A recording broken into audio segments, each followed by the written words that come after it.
Hey guys, it's Haley and welcome to another bookish video.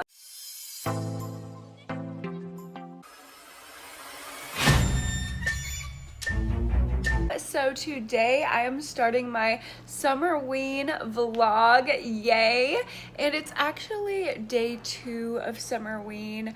I didn't vlog yesterday, but I did read, and spoiler alert, I loved what I read. So I'm gonna go ahead and set y'all down, give you an update on where I'm at, and we can get into the vlog. So I have been out of town for the past few days, and I just got back yesterday on Monday, which is why I didn't vlog. I was driving home and, you know, was caught up in unpacking, settling back in to my home and starting the fall semester. So that is why I'm starting this vlog late. But last night I actually did start reading, and I finished A House at the Bottom of a Lake this morning. So I started it last night, finished it this morning. It was only about 140 pages, so it was very short, but it was very creepy. It definitely packed a punch in that small amount of pages, which was really impressive for me. I did have high hopes for this book because I love Bird Box. It's one of my favorite horror novels ever.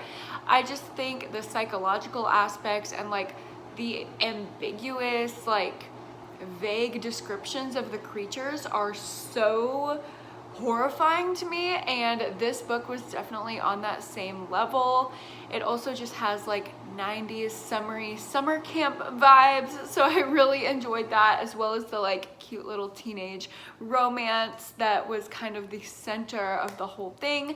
If you don't know what A House at the Bottom of a Lake is about, two teenagers go on a date and they're canoeing and they find a house at the bottom of a lake. And they start to explore it. Creepy things happen. I absolutely love the writing style, love the characterization, loved everything about it. And the only thing that's keeping me from rating it a 5-star is the ending. I do like an ambiguous ending, but this ending was I needed a little bit more clarity. You know what I'm saying? I like an ambiguous ending that makes you question everything. Whoa, wait, was it what I thought the whole time, or was it actually this? But this was a lot bigger than that. It was what did I just read? It didn't make you question things, it just made you really confused. So for that reason, I gave it a 4.5 out of 5 stars. Still really enjoyed it. Definitely think it's worth the read. It's super quick, and if you want to just get creeped out, it's a fun time. And so that book accomplished 2 prompts for me, I think. The haunted house or a creepy house prompt definitely fits for that. And then I was also using that as the creepy cover. Look at this cover. Hello. It's like Jaws, but a creepy house, and I just feel like it's gonna suck them in. The canoe's just gonna start swirling and go down. Oh my gosh, I love it so much, and I cannot wait to read more Josh Malerman this week. I also have Mallory on my TBR, and I don't think I'm gonna get into that next because I want to finish the 2 physical books on my TBR before I get to the audiobooks. Just because I feel like I read audiobooks a lot faster. I can, read them while I'm doing other things. So yeah, if I need to really get into crunch time later in the readathon, then I can definitely use audiobooks to speed up the process. So I think I'm getting into The Good Daughter by Karen Slaughter next. I have class all day, so I don't know exactly when I'm going to start that, but when I do, I will let you know. Good morning, guys. It is the next day. I am exhausted. I had a really late night last night, stayed up till about 3 in the morning editing a video, but it's gonna be a super fun video, so I'm excited about it. It's Cameron, my boyfriend, picked my TBR, and he doesn't know anything about books, hasn't read a book since high school, so it was very much a grab bag, and it's a really fun video, so I'll link that if you haven't seen it yet. I'm pretty sure Yeah, that will be out before this. So yeah, I had a super late night, but while I was waiting for this video to upload, I actually did start The Good Daughter. So let me tell you a little bit about that. So basically, there are two daughters. Charlotte and Samantha are sisters, and I love those names that they can be shortened to Charlie and Sam, but they're girls. I just love when girls have like a typically like male gendered name, which names do not have a gender, but you know what I mean. I just really like that. And their father is a lawyer, and a tragedy befalls their family, and one of the sisters is growing up and becoming a lawyer in the footsteps of her father, trying to avenge the things that happened in this horrible event to their family. And you know, I know this is Karen Slaughter, and I knew it was going to be intense, but right out the gate, I'm only 60 pages in, and right out the gate, this book is a lot. The first chapter was like 28 years in the past, the big event that like changed their family. Huge trigger warnings for literally everything. It was horrifying. Some of the descriptions were just making my skin crawl. Like I felt nauseous, but like in a good way. Like no other thrillers or horror books affect me like Karen Slaughter, so I don't know, I just really enjoy that. But then we finally get to present day, and I'm thinking, oh, we're just gonna check up on like the survivors of this tragedy. What's up? Like, how you doing? No. Right into another tragedy in present day. If you get triggered slightly by anything, I wouldn't recommend this, but for me, I really enjoy it, so I don't know. Proceed with caution if you want to read this book. I cannot wait to get further into it. I gotta go to the dentist right now, and then I have 6 hours of class on Zoom, so I don't really know when's the next time that I can pick this up, but I know all through class I'm just gonna be thinking about this book, so I will let you know when I get a chance to read some more. Hello vlog, I am back from the dentist. Got some new trays in my mouth, and I actually got some time to read before I have to go into my class, which starts in like 10 minutes, but that's just enough time for me to update you on The Good Daughter. So I'm at page 160 right now, and I love it. I literally love it so much. The characters that Karen Slaughter writes are just, they're like almost caricatures, but then they're not. You know what I mean? Like it's like taking a trope or like a stereotype and making it just believable enough. And I absolutely love that. Also, her main characters, her like main female characters, are always written in such a like sarcastic, blunt kind of way that I just really like to read about, and I feel like I identify with that. So I really enjoy our main character, the sister that we are following, and the story is unraveling. There's a lot of like legal jargon and stuff like that because, you know, the main character that we're following and her father are both lawyers, and they're obviously dealing with the law and corrupt police. There's also a lot of commentary on corruption in the police and police brutality, so I am enjoying that. It's very relevant right now. But usually when I read about, you know, legal system kind of stuff, it can get very like, okay, let's move on kind of thing where I'm flipping pages, but this is written in a very engaging way. So I'm really enjoying this so far. It's very disturbing. Even just like a casual description of a broken nose is like it makes me cringe because it's so disturbing, and like you can feel it on your face. Oh my God. I just love Karen Slaughter's writing so much, and I'm really looking forward to get into this. I feel like I'm gonna fly through it because I just love the story and the characters and the writing so much. Hello vlog, it is the next day. I haven't put on makeup all day, and I've just been chilling all day reading The Good Daughter, and I finished her, and obviously this is a 5-star read. I mean, hello. It's amazing. I don't think I enjoyed it as much as I enjoyed Pretty Girls, although I did not see the ending coming or any of the major twists that happened coming, and it was extremely emotional. I would say I was more emotional while reading this one than I was Pretty Girls. I just got like entrenched in the family dynamics, and when like deaths happened and like family secrets were revealed, I felt it and I like teared up during many parts of the last like 150 pages, I would say.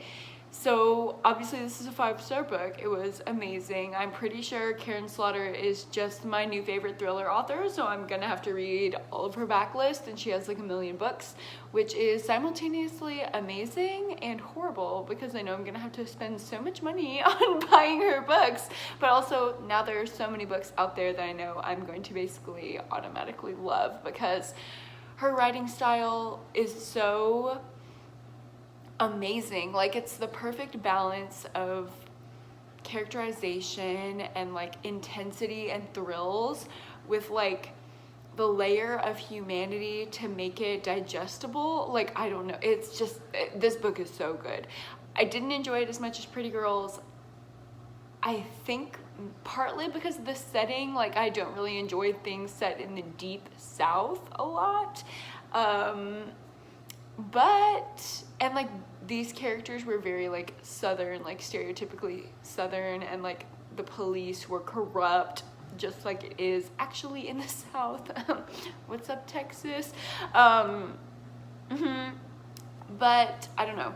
I still think there were similar themes in Pretty Girls, but the way that Pretty Girls did it, where it was like very underhanded, I thought that was better than this, where it was just like, oh yeah, everybody knows that they're corrupt and horrible, which I don't know which one is more accurate, but I think I enjoyed the way that it was done in Pretty Girls a little bit better, but the reveals hit exactly the same. Because this was more of a legal thriller though, and there were a lot of courtroom scenes and like legal jargon, it was harder to digest. I feel like I was flying through Pretty Girls, whereas with this one, like I really had to think about it while I was reading, and some chapters were less like, oh my god, thrilling, this is crazy, and more like, wait, what's happening? I know something just got revealed, but like the legal terms really have me tripping, you know? Still a 5-star read, still so amazing, one of the best thrillers I've ever read, but it's in a different category, I would say, than Pretty Girls, which is why I don't know why they're so commonly like compared all the time. But now I'm done with 3 of our Summerween challenges. This was fulfilling the recommendation from a host. I know Gabby Reads loves this book, and I do too now.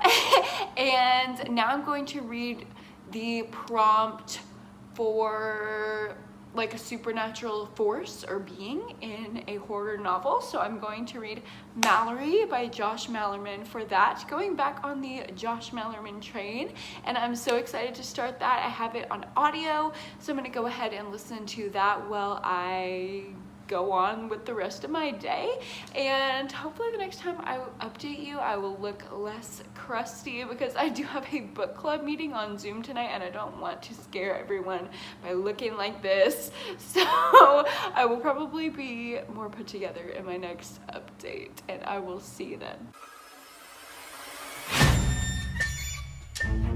So y'all remember how in the last update I was like, oh, next clip I'm gonna be looking cute? Yeah, well, it didn't happen. I actually did get like fully ready for my book club meeting, which was so fun. Thank you to all those ladies, especially Thrillers and Wine on Instagram, on Bookstagram, for hosting. It was such a fun discussion about Verity by Colleen Hoover. Y'all should definitely join next time. If you don't know about it, I will link it down below.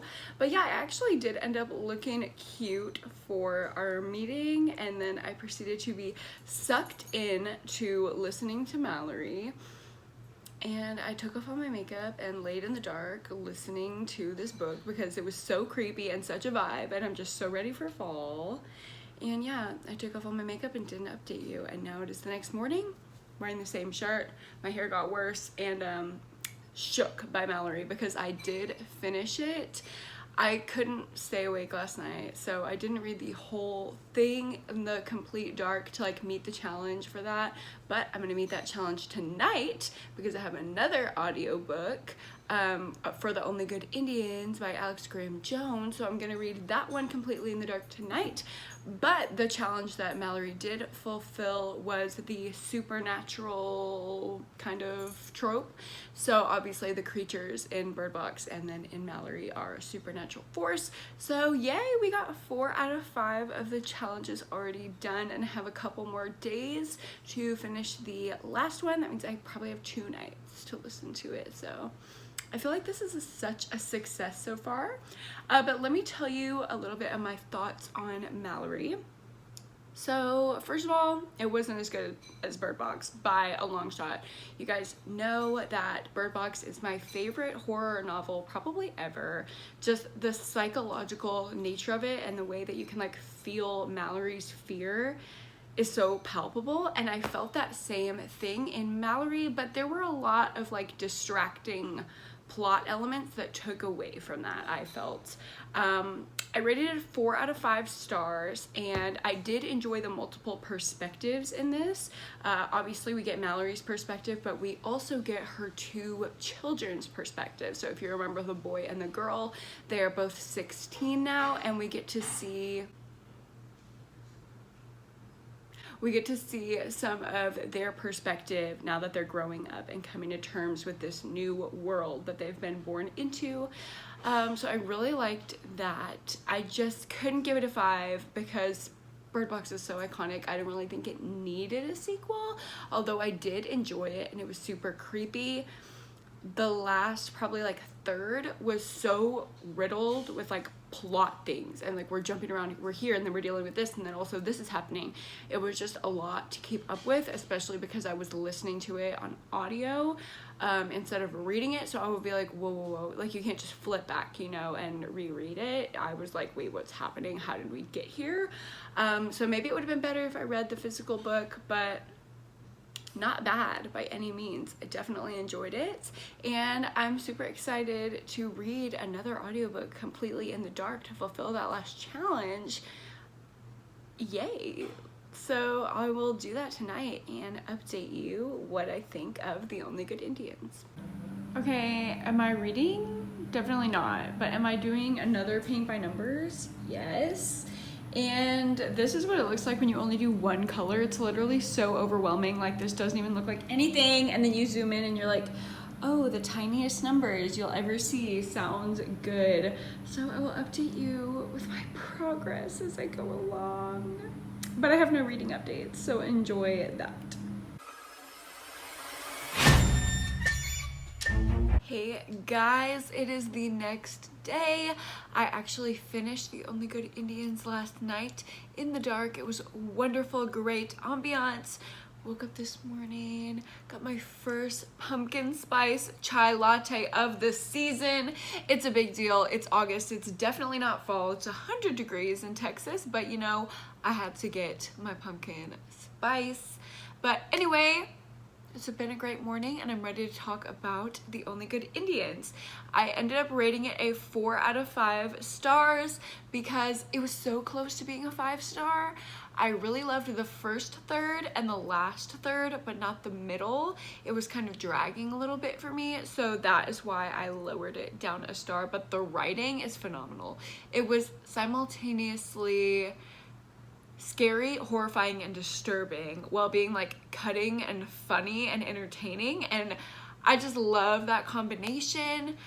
If you don't know what the book is about, it is basically about a tribe of Native American men who go out and hunt an elk and kill her, and then it comes back to haunt them and basically hunt them all down 10 years later. And it's because, you know, of a big reason, which is why you're trying to find what you're trying to find out. You're also trying to find out, did the elk come back? Did the elk become a ghost and is trying to hunt them down and kill them? Or is it a person possessed by the elk. Like, it's crazy. If you like Stephen King, you would really like this. It's like animal creature kind of horror, which I really like. And yeah, this was a great ending to Summerween. I feel like all the books I read, I rated really highly. So this is such a success, and I'm so happy I participated. I will definitely participate in the future as well.